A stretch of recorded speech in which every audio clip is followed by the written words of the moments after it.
pode adorar o nosso Deus com palmas e exaltação ao nome dele? Glória a Deus, aleluia. Deus seja louvado. Som.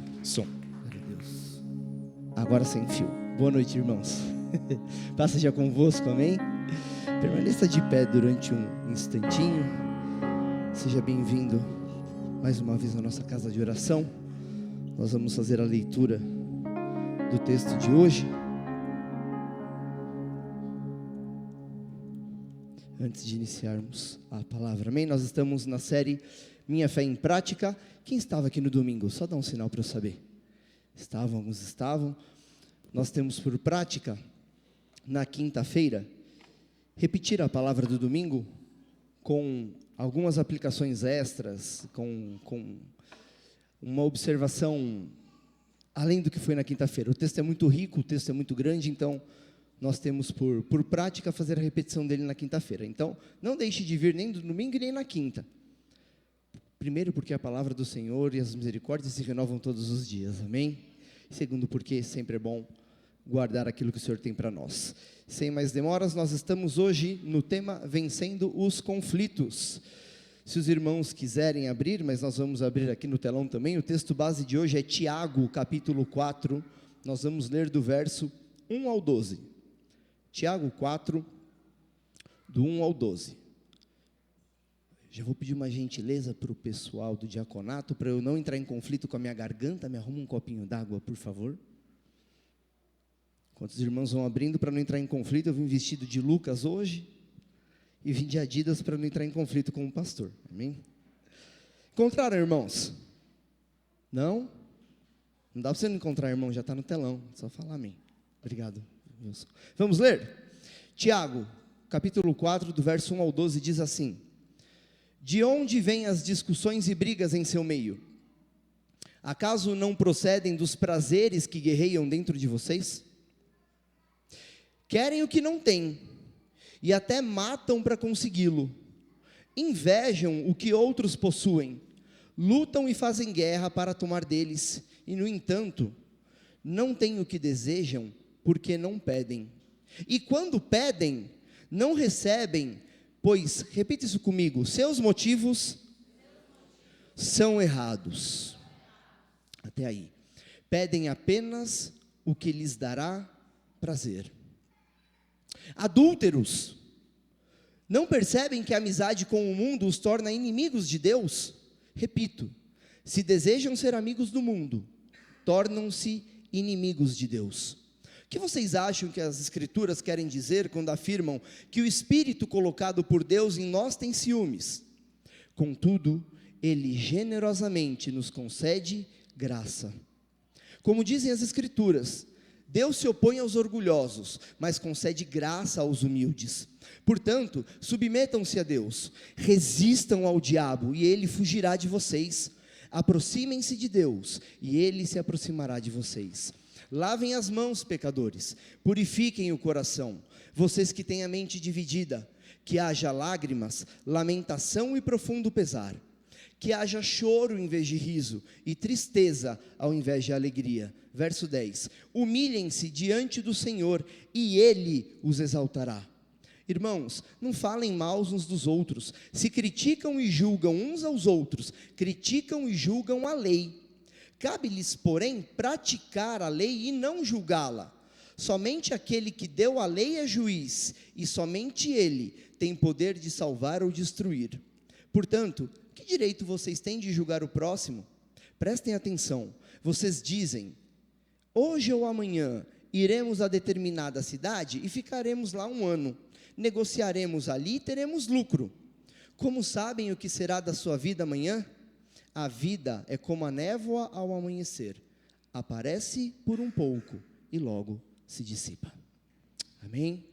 Dada a leitura da palavra, eu gostaria que você colocasse a mão no seu coração, para nós orarmos a Deus antes de iniciarmos, para que Ele esteja aqui, seja soberano e reine sobre todos nós, para que Ele nos traga sabedoria e entendimento para nós vencermos os nossos conflitos, amém? Senhor, meu Deus, meu Pai, nós agradecemos por estarmos aqui em mais uma noite, Deus. A Tua palavra é bálsamo, Senhor, e a Tua presença é mais agradável do que qualquer outra coisa nesse mundo. Senhor Jesus, obrigado, porque nós não temos para onde ir senão o Senhor, porque é só no Senhor que existem as palavras de vida eterna. E nós pedimos, Deus, que o Teu Espírito Santo nessa noite opere em nossas mentes e em nossos corações. Que o Senhor toque em nós, Senhor. Que o Senhor nos toque na carne e na alma, no nosso entendimento e no nosso andar, no nosso dia a dia, Pai, para que nós não tenhamos a palavra só como uma consulta ou como um espelho, mas que ela seja o nosso socorro no dia da nossa tribulação. Pai, faz nessa noite aquilo que o Senhor já separou desde o início dos tempos para que isso fosse feito, Deus, e chegue sobre as nossas vidas, para que saiamos daqui diferente da forma que nós entramos. É o que nós lhe pedimos em nome de Jesus. Amém? Pode tomar o seu assento, meu irmão.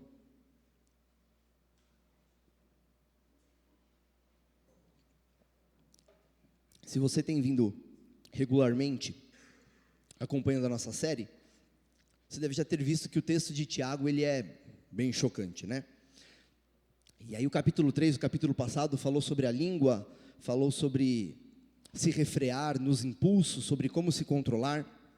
E já foi um capítulo bem forte, até chegar ao capítulo 4, que na minha opinião, dentre todos eles, se não é o mais forte, é um dos mais fortes de Tiago. E mais uma vez, Tiago mostra que os escritos que ele deixou são tão necessários que talvez nós devêssemos, ao longo do nosso dia, por todos os dias da nossa vida, parar nesse livro e ler alguns trechos durante o dia.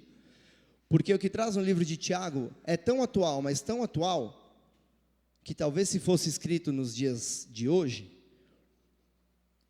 ele não traria aqui como o subtítulo, né, vencendo os conflitos, mas seria quando um não quer, dois não briga. Já ouviram esse ditado, né?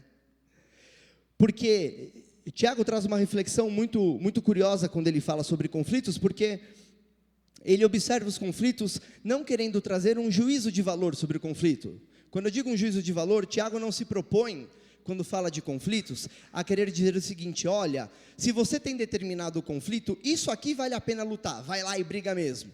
Olha, se o seu conflito é por esse motivo, não vai por aqui, porque isso é errado, não brigue por isso. Tiago não tem compromisso com isso. Tiago tem compromisso em dizer o seguinte: independente do seu conflito, se ele é justo ou se ele é injusto, ele tem uma raiz, e é importante que você saiba essa raiz. Porque como diz aí o ditado no mundo, né, no livro do Mundo, capítulo 1, quando um não quer, dois não briga. E é mais ou menos sobre isso da nossa vida cotidiana que Tiago vem começando a falar. E sabe, a questão dos conflitos, e Tiago se propor a falar sobre isso, é de uma beleza tão grande, porque os conflitos fazem parte da humanidade desde que nós somos criados por Deus. Se puder já separar para mim, eu vou dar trabalho para quem está hoje no texto, tá? Não é só dessa vez. Livro de Gênesis, capítulo 3, enquanto eles vão colocando aqui atrás, pense no tempo da pandemia, como as coisas ficaram quando as pessoas tiveram que se prender dentro das suas casas, durante muito tempo seguido, e passaram a se conhecer de verdade. Eu não sei se você conhece pessoas assim, eu conheço pelo menos 2 ou 3 casais que no período da pandemia, eles se conheceram de verdade e acabaram se divorciando depois da pandemia.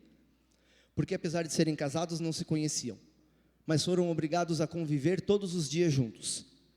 E aí o que talvez era um conflito que eles estavam acostumados a jogar assim embaixo do tapete e fechar os olhos, ficou escancarado, porque tiveram que conviver com um com o outro todos os dias. E isso que eu acho que é belo no livro de Tiago, ele se propõe a falar sobre questões da nossa vida, do nosso dia a dia, que não são questões bobas ou questões que, é só essa pessoa vive isso. Ele fala de coisas do nosso dia a dia. E conflito é um tipo de coisa que nós temos todos os dias. Meu pai costuma dizer uma frase, ele fala assim: você quer descansar? Fica tranquilo, lá na eternidade você vai ter a eternidade inteira para descansar. Enquanto a gente está aqui nessa terra, se prepara para a luta diária, porque todos os dias nós temos um conflito. Lá no livro de Gênesis, por exemplo, nós vemos aqui que não demorou muito depois da criação do homem para acontecer um primeiro conflito. Acompanha comigo essa leitura até o versículo 6. A serpente era o mais astuto de todos os animais selvagens que o Senhor Deus havia criado. E certa vez, ela perguntou à mulher: Deus realmente disse que vocês não devem comer do fruto de nenhuma das árvores do jardim? Podemos comer do fruto das árvores do jardim, respondeu a mulher. É só do fruto da árvore que está no meio do jardim que não podemos comer. Deus disse: não comam nem sequer toquem no fruto daquela árvore. Se o fizerem, morrerão. É claro que vocês não morrerão, a serpente respondeu à mulher. Deus sabe que no momento em que comerem do fruto, seus olhos se abrirão, e como Deus, conhecerão o bem e o mal. A mulher viu que a árvore era linda, e que seu fruto parecia delicioso, e desejou, repita comigo, desejou a sabedoria que ele lhe daria. Assim, tomou do fruto e o comeu.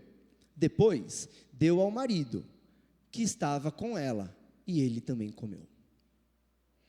Dá para tirar algumas coisas desse texto. Primeiro que homem é guloso mesmo, né? Homem cai pela barriga, não tem jeito.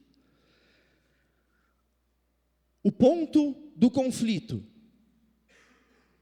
foi uma informação que Deus tinha dado, e o desejo de Eva por aquilo que ela não podia ter.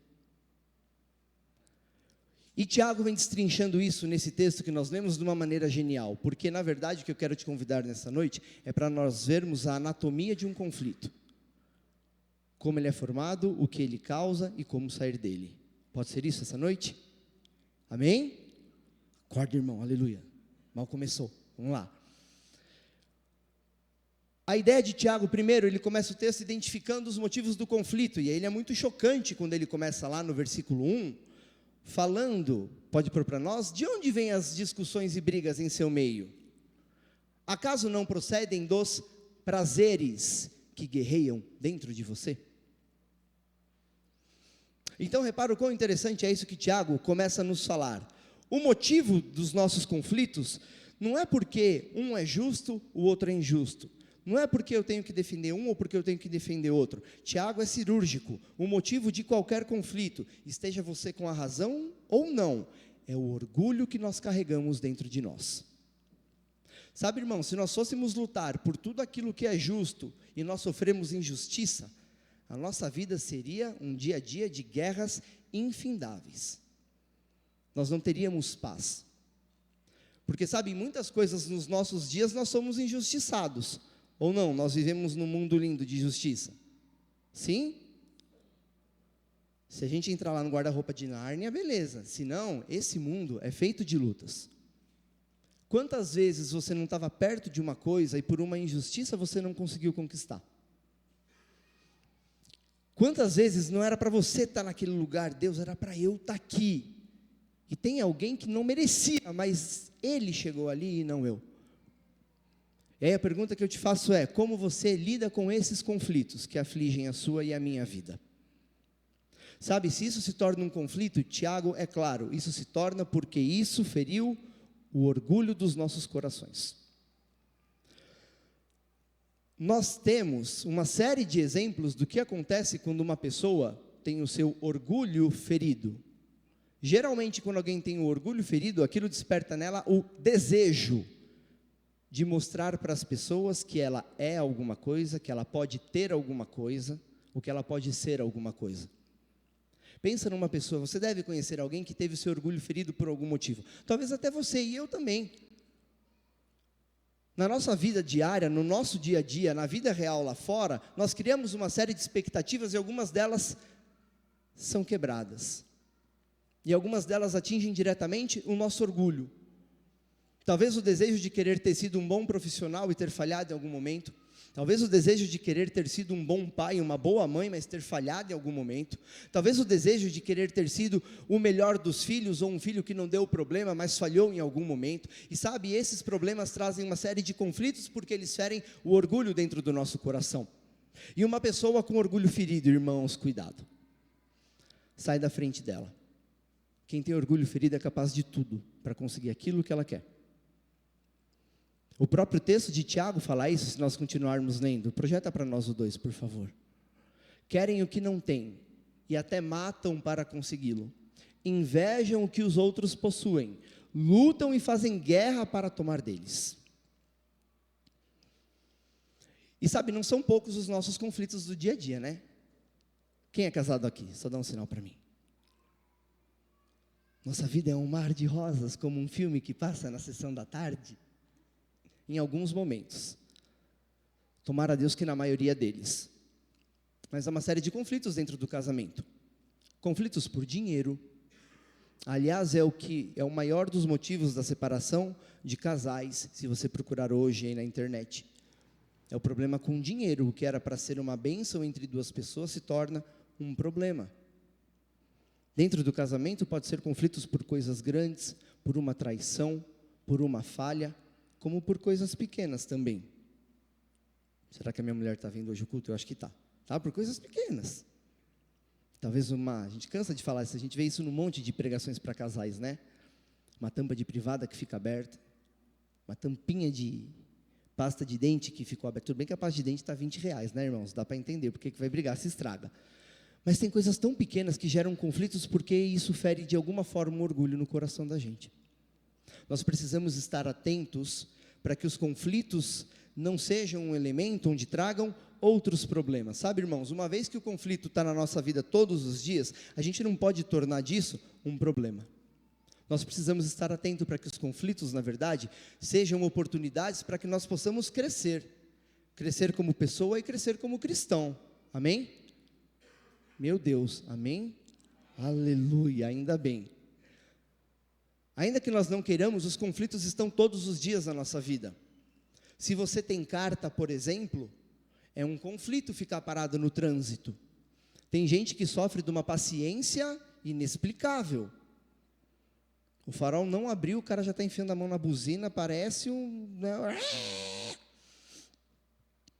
No trânsito se revela a intolerância das pessoas. Você já percebeu isso? Tem gente que é muito calma no dia a dia, mas não pode ver alguém na frente e entrar no lugar sem dar uma seta, que parece que o capiroto entra na pessoa.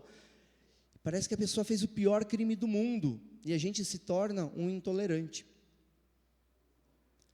E mais uma vez, procura aí, dá um Google nessa informação. Quantas pessoas por dia não se envolvem em acidentes desnecessários por falta de tolerância? A gente não sabe hoje, por exemplo, dentro de um carro, quem está lá armado, quem não está do outro lado. A gente não sabe se uma buzinada que podia ser evitada pela tolerância não vai gerar no final do dia uma família que não vai ter mais o seu pai no final do dia, sua mãe ou seu filho no final do dia. No mundo onde nós vivemos hoje de conflitos, a intolerância também é uma arma perigosa. E é engraçado porque nós estamos falando de coisas de hoje, mas isso está lá num livro escrito há muito tempo atrás. Sabe, nós precisamos tomar cuidado, de novo, para que os conflitos não se tornem um ponto de problema nas nossas vidas. E dentro da igreja, será que existem conflitos dentro da igreja? Não, imagina, todos somos uma bênção. Amém, irmãos? Meu Deus, esse amém foi muito fraco. Nós somos uma bênção. Amém. Nós só não podemos deixar duas coisas tomar conta do nosso coração: a vaidade e o orgulho. E isso dentro da igreja são as maiores causas de conflito. O orgulho e a vaidade no nosso coração. Se não for do jeito que eu quero, não está legal. Se não for do jeito que eu quero, Deus não gosta disso, irmão. Isso aí está relaxado. Cuidado, irmão. Cuidado que é da forma como Deus pede e da forma como você gosta. O orgulho e a vaidade dentro da igreja são grandes causas de conflito. E esse último, o orgulho, vamos falar sobre ele, que é nele que a gente vai focar, tá? Segundo as palavras de Tiago. O grande perigo do orgulho é que orgulho é o sentimento que faz a gente acreditar que é a nossa força, é a nossa experiência, é a nossa ideia que é o suficiente para tudo. Que o nosso é maior do que o outro. Que a minha trajetória, que a minha caminhada, que o jeito que eu aprendi, que o jeito que eu vi, é assim que precisa ser, porque é assim que é o certo. Irmão, isso é sintoma de orgulho. E aí nós temos um problema, porque o orgulho pode causar uma série de coisas, e isso está lá em Tiago, a partir do capítulo 4. E eu queria fazer uma menção, projeta para mim só, Tiago 4, versículo 4. E isso eu preciso confessar que me pegou enquanto eu li esse texto, desde a primeira vez que eu li, isso me pega. Porque Tiago até agora está falando assim, olha, cuidado com os conflitos, Olha, não, cuidado que isso aí é o seu prazer, hein, cara? Cuidado, você entra em briga porque você teve orgulho ferido. Aí, de repente, do nada, ele começa o versículo e já me solta assim, adúltero. Eu fiz, meu Deus, o que aconteceu? Virou a chave, né? Foi do 0 a 100. Por que Tiago pega uma palavra que nós usamos dentro de uma situação conjugal, e para falar de conflito, ele começa iniciando e fala, adúltero, não percebe que a amizade com o mundo os torna inimigos de Deus? E aí, irmãos, eu comecei a fazer uma reflexão de algumas coisas da Bíblia. Eu quero te lembrar rapidamente de uma história, eu saber se você se lembra. Lembra da história da mulher que foi pega em adultério, foi flagrada em adultério? Quem lembra? Dá um sinal para mim com a mão só para eu saber. A maioria lembra dessa história. Então, aquela mulher, que acontece? Jesus está lá no seu lugar, num dos seus dias, e aí chegam alguns homens fariseus com uma mulher que foi pega em adultério. E aí a grande situação era, ela foi pega, olha isso, ela tem que morrer, cara, pelo que ela fez, ela precisa morrer. O que ela fez, a lei diz que ela tem que ser apedrejada e morrer. E aí eu comecei a pensar a causa, por que será que era punido com morte o crime de adultério? E comecei a puxar que adultério está relacionado, e no caso daquela mulher, o adultério dela estava relacionado à questão da prostituição. E se nós continuarmos a pensar na origem da palavra, a ideia da prostituição é que o prazer é negociado. E é exatamente como Tiago começa esse capítulo falando, vocês não percebem que o conflito de vocês vem do prazer, ou do desejo de satisfazer o prazer que existe dentro de vocês. E aí Tiago, de uma forma sábia, faz essa comparação, essa analogia, e vem e nos fala, adúlteros. Porque se pensarmos em prostituição, eu negocio com o meu prazer, aqui ele está mostrando claramente, cuidado com os prazeres da sua alma, não só os carnais. O nosso orgulho é baseado em prazer. O orgulho é baseado no prazer de ser elogiado, no prazer de ser reconhecido. E tem gente que vai até as últimas consequências para que isso aconteça. Isso gera uns conflitos. E aí fica aqui muito claro que o grande problema é que nós esquecemos em alguns momentos daquilo que a palavra fala. Por acaso vocês não sabem que são templo do Espírito Santo? E se nós somos templo do Espírito Santo, se a nossa união de aliança com o Espírito Santo, não dá para se aventurar com o prazer da nossa vida, ou da nossa carne, ou da nossa alma, ou do que seja. E daí vem essa declaração de adúlteros, não percebem que a amizade do mundo os torna inimigos de Deus? E aí começa a anatomia dos problemas que o orgulho gera.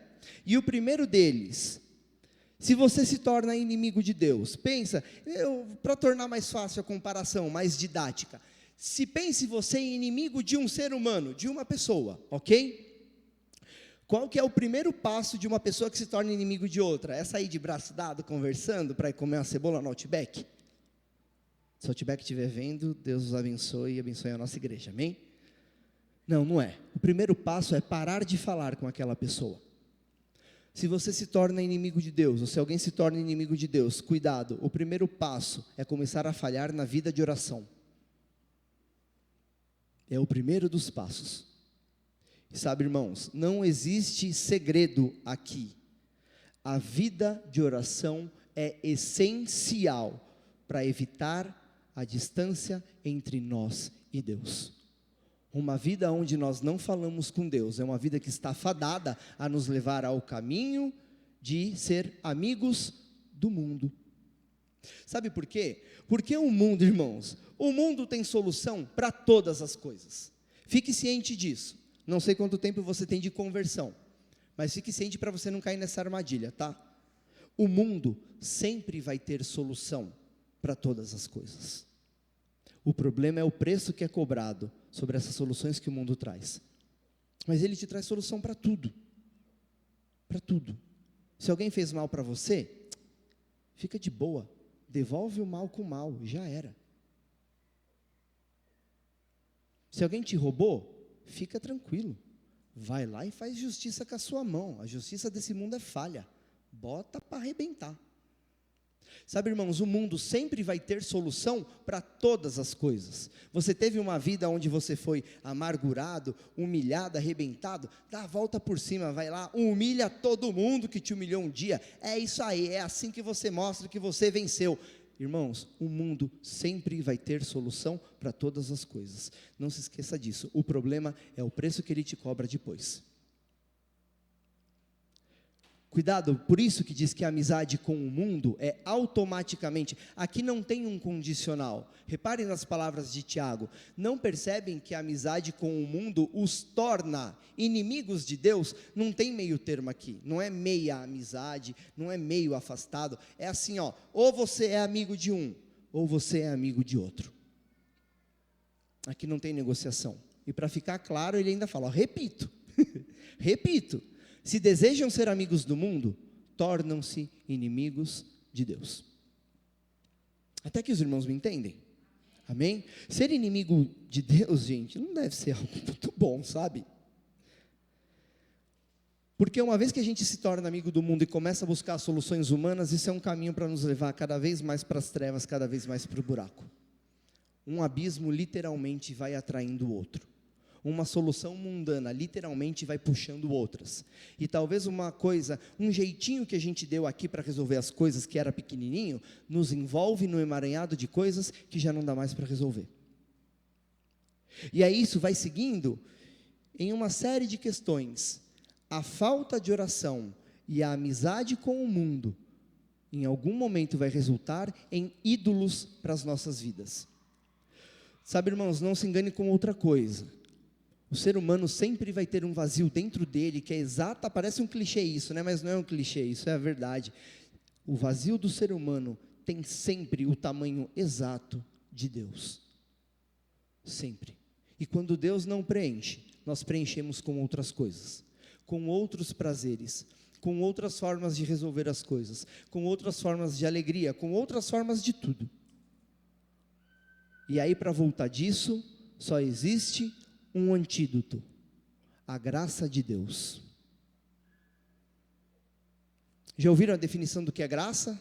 Quem já ouviu pelo menos uma vez? Só dá um sinal com a mão para mim, para eu saber. Sim, já ouviu alguma definição? A que eu mais gosto é que a graça era um favor que nenhum de nós podia alcançar, que na verdade nenhum de nós era digno de receber, mas que ainda assim, Deus olha para a humanidade com tanto amor, e traz graça, mesmo para seres que algum dia negaram essa graça. E aí nós entramos na última parte, que é como é que eu saio então de um ciclo de conflitos através da graça de Deus. A Bíblia diz que o único que convence o homem do juízo, do pecado e da justiça é o Espírito Santo. E quando nós vamos lá, para o finalzinho do livro de Tiago, passa para mim para o próximo versículo, por favor. Passa para o próximo, mais umzinho.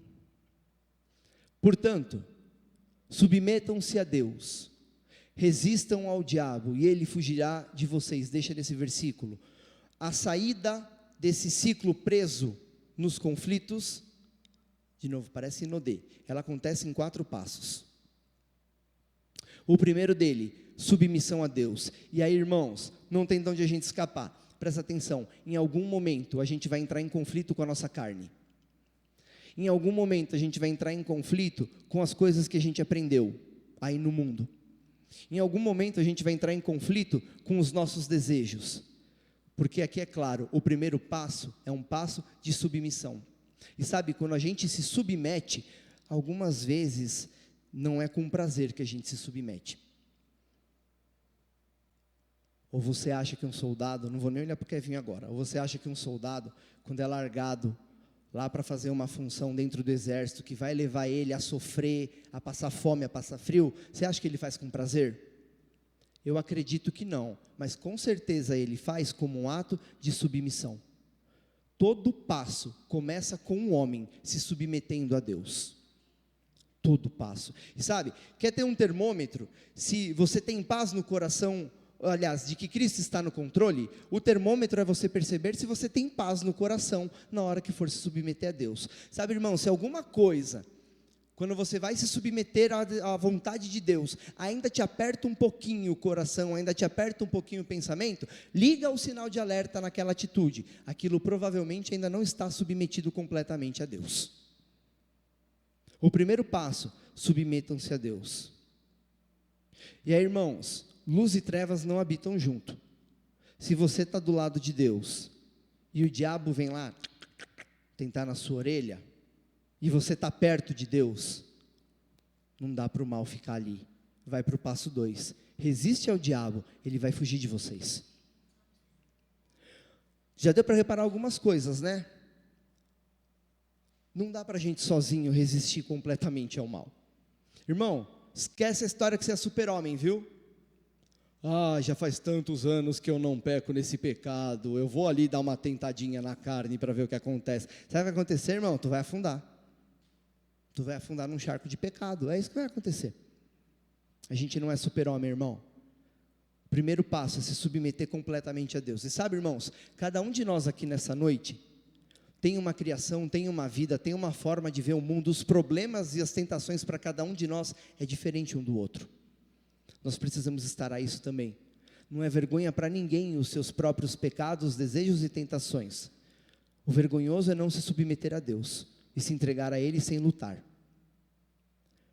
Primeiro passo, então, submetam-se a Deus. Segundo passo, resistam ao diabo. Se você resistir ao diabo, se submeter a Deus, passo 3, passa o versículo, você vai se aproximar de Deus. Então, repara como é algo sequencial. Imagina que você está aqui, primeiro, longe de Deus, afastado, e Deus está ali, perto do teclado. Não se convence não, tá, Kevinho? Está lá perto do teclado. O primeiro passo é eu me submeter ao que Deus quer. E quanto mais eu conheço de Deus, mais eu começo a me aproximar dEle. E quanto mais eu conheço, mais eu dou um passo em direção a Ele. E quanto mais eu resisto, mais eu ando para perto dEle. E quanto mais eu nego o desejo da minha carne, mais eu chego perto dEle. E quanto mais eu desejo ser igual a Cristo, mais eu vou chegando perto dEle. E chega uma hora que eu já estou tão perto dEle, que eu já não estou só perto dEle, Ele já está perto de mim.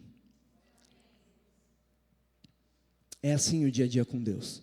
É assim o passo a passo com Deus. E sabe, irmãos, uma vez que você se encontra com Deus, e uma vez que a gente se encontra com Ele, a gente nunca mais é o mesmo. Porque pode ser que em algum momento, os conflitos dessa vida façam a gente tropeçar, e a gente volta um pouquinho para cá onde a gente estava. Mas quando a gente volta, a gente tem a oportunidade de novo, para resistir ao diabo, e se aproximar mais de Deus de novo. É para isso que devem servir os conflitos na nossa vida, para ser uma oportunidade para nós chegarmos cada vez mais perto de Deus. Quando nós estivermos perto de Deus, vai ser inevitável acontecer o que continua dizendo no resto do versículo: lavem as mãos, pecadores, purifiquem o coração de vocês, que têm a mente dividida, verso 9, que haja lágrimas, lamentação e profundo pesar, que haja choro em vez de riso, e tristeza em vez de alegria. Isso é o sinal de arrependimento. O choro, a lágrima, a conversão do sentimento é o sinal de arrependimento. Eu vou contar para terminar, que nós já estamos bem no horário apertado, uma experiência pessoal, para servir de exemplo. Não sei se vocês sabem, eu sou o primo do pastor Renan. E algumas vezes nós viajamos juntos para uma casa que nós temos na praia. Acho que o pastor vai se lembrar. Lá perto da casa da praia, tem um botequinho até hoje, que ele existe numa rua que não dá para imaginar como tem um boteco aberto naquela rua, porque não tem nada, nem ninguém na praia, mas aquele boteco sempre tem gente.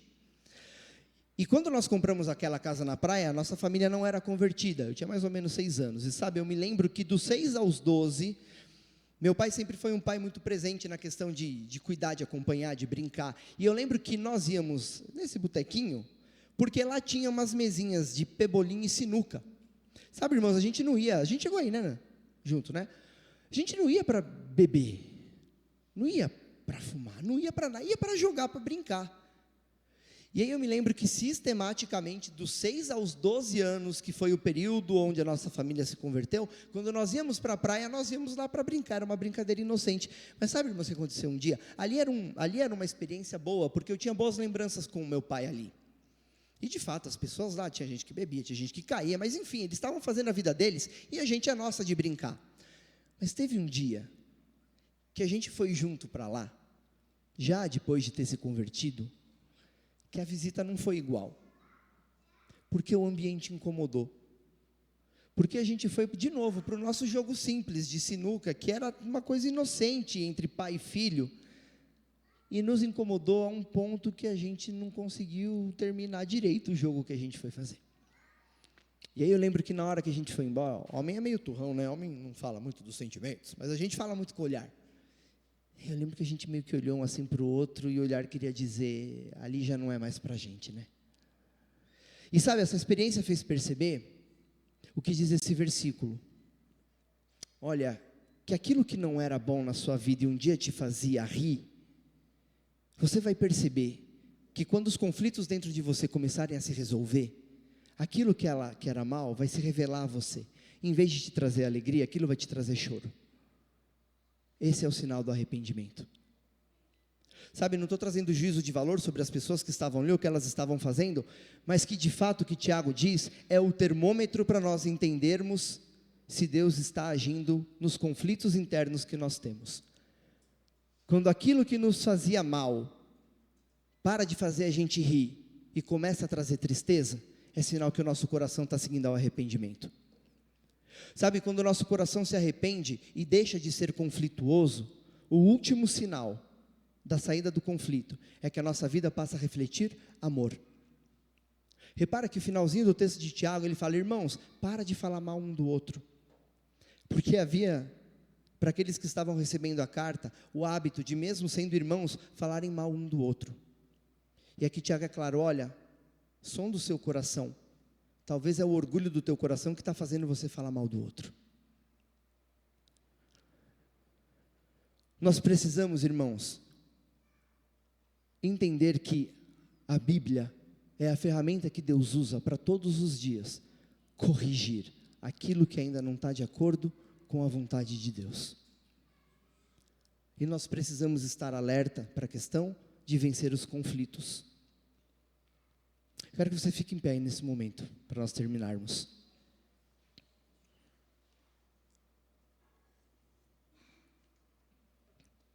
A palavra diz que nós somos como cartas abertas. Sabe o que quer dizer isso? Vou contar uma coisa curiosa para você. Faça um teste. Tenta olhar para alguma coisa escrita, e depois que você lê, tenta se forçar a não entender o sentido daquilo que você leu. Olha que experiência maluca. Lê alguma coisa, tenta ler alguma coisa e tenta não entender aquilo que você acabou de ler. Sabe, acontece uma coisa engraçada no ser humano. Lá quando você era criança e foi alfabetizado e aprendeu a reconhecer as letras, daquele dia em diante, não adianta mais você tentar não ler alguma coisa que está escrita quando você olha para ela. Passa na frente de uma carta aberta e tenta não ler o que tiver escrito ali, uma vez que você fixa os olhos naquela palavra. A Bíblia nos compara a cartas abertas, porque o mundo tenta constantemente ler o que Deus quer falar através de nós. O mundo, 24 horas por dia, todos os dias da semana, por todos os dias da sua e da minha vida, ele vai tentar ler Deus através da minha e da sua vida. Como é que você vai agir no dia que você enfrentar o seu conflito? Eu quero fazer essa última oração por você, para que nós saiamos daqui. Quando eu falo nós, eu me incluo nisso, irmãos. A palavra sempre fala conosco antes de chegarem vocês. Para que nós sejamos pessoas que saímos daqui hoje diferente da que nós entramos. Porque talvez, um pouquinho antes de você vir para cá, você passou numa situação de conflito. Sabe, irmãos, quando eu falo conflito, não é só briga, fight, um UFC, arrancar sangue da boca, tá? Tem muitos conflitos que acontecem aqui, ó. Aqui. Tem muitos conflitos que acontecem quando você está sozinho lá na sua casa, lá com a sua cabeça deitada no travesseiro. Tem muitos conflitos que acontecem quando ninguém está vendo, e vamos falar a verdade, irmãos, a maioria deles acontece nesse momento. Porque quando nós temos outras pessoas nos vigiando, a gente toma um cuidado para que os nossos problemas não transpareçam. para que as nossas fraquezas não venham para fora. Mas muitas vezes, quando nós estamos sozinhos, nós esquecemos que Deus está constantemente conosco. E é nessas horas que os conflitos mais fortes vão acontecer. Então eu quero fazer uma oração por você nessa noite, para que o Espírito Santo seja sempre o seu auxiliar nos dias do seu conflito. Seja um conflito pessoal, um conflito coletivo, seja um problema que eu não consigo me livrar desse vício, não consigo me livrar dessa atitude, não consigo deixar de ser isso aqui, eu não consigo parar com isso na minha mente, eu não consigo não responder a um problema, eu não consigo não me envolver numa fofoca, eu não consigo parar de xingar quando eu estou com raiva, eu não consigo não ver aquele e-mail ou aquela foto que vem que eu não deveria abrir. Eu quero orar por você nessa noite, para que o Espírito Santo seja aquele que esteja com você no dia do seu conflito. Que você se lembre das palavras de Tiago: existe uma parte que cabe a nós, que é se submeter a Deus. Quanto mais a gente se submete, o diabo vai tentar a nossa vida, mas se nós resistirmos, ele vai fugir. E se ele fugir, nós temos a oportunidade de ficar mais perto de Deus. Estando mais perto dele, o arrependimento vem, e a mudança é operada, e Deus vai nos transformar. Amém? Põe a mão no seu coração então nesse momento, para nós fazermos essa oração final. Peça ao Espírito Santo, peça com um desejo sincero do seu coração. Eu não sei o estado do seu coração, mas está aqui aquele que sonda os corações, aquele que nos enxerga, lá na separação entre a medula, entre a carne e a alma. Ele enxerga o meu e o seu coração, Ele enxerga as nossas palavras, ainda que elas estejam carregadas só de um jeito bonito de falar. Ele enxerga a origem delas e como está o coração que as profere.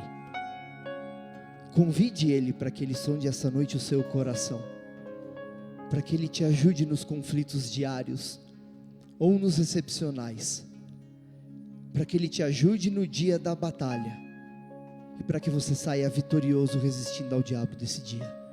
Senhor, nós viemos aqui essa noite porque só o Senhor tem as palavras de vida eterna, Jesus, e nós viemos a Ti, Jesus, com o coração humilde lhe pedir: nos ajude, Senhor, nos ajude a resistir. Senhor Jesus, o Senhor passou pelas nossas dores, o Senhor foi ao deserto, passou fome, passou conflito, o diabo foi até você, lhe tentou, mas o Senhor resistiu. Nos ajude, Jesus, nos ajude, Senhor, nos envie o auxiliador que foi prometido por Ti, nos ajude, Jesus, todos os dias. Nos ajude, Senhor, nos conflitos internos, nos ajude nos externos, nos ajude, Jesus, do momento que nós acordamos até a hora de nós voltarmos para a cama, que o Espírito Santo deixado por Ti nessa terra seja o nosso auxiliador. Nos ajude, Jesus, no som do Espírito Santo, habita em nós, porque nós somos o Teu templo. Nos ajude, Espírito Santo, a resistir ao mal, no dia da tentação, no dia da batalha. Que o Senhor nos cinja, assim como diz em Efésios, com a armadura. Que o Senhor nos ajude a resistir à tentação, seja ela qual for. Seja o nosso auxiliador, Senhor, do início do nosso dia até o final dele. Porque nós temos certeza, se o Senhor estiver conosco, nós venceremos esse mundo e nos achegaremos a Ti. Obrigado, Jesus, por essa noite. Nós pedimos, Senhor, a Ti perdão. Perdão pelas batalhas que nós perdemos. Perdão, Senhor, pelo dia que nós deveríamos vencer, mas por algum motivo nós fraquejamos. Nós agradecemos, Jesus, porque o Seu braço está continuamente aberto para nos receber. Obrigado pelo perdão diário, obrigado pela nova chance, pela nova oportunidade, e nos faça sair diferentes daqui, Espírito Santo. Que amanhã seja um novo dia para sermos uma pessoa a qual o Senhor tenha prazer em observar. Nos auxilie, porque o nosso coração está disposto, Senhor, a estar aberto a Ti, para que nós possamos vencer os conflitos através da Tua palavra. Nós oramos de forma sincera a Ti e já lhe agradecemos pela Tua presença e pela oportunidade e pela vitória que virá, em nome de Jesus, amém e amém. Obrigado, irmãos, Deus abençoe.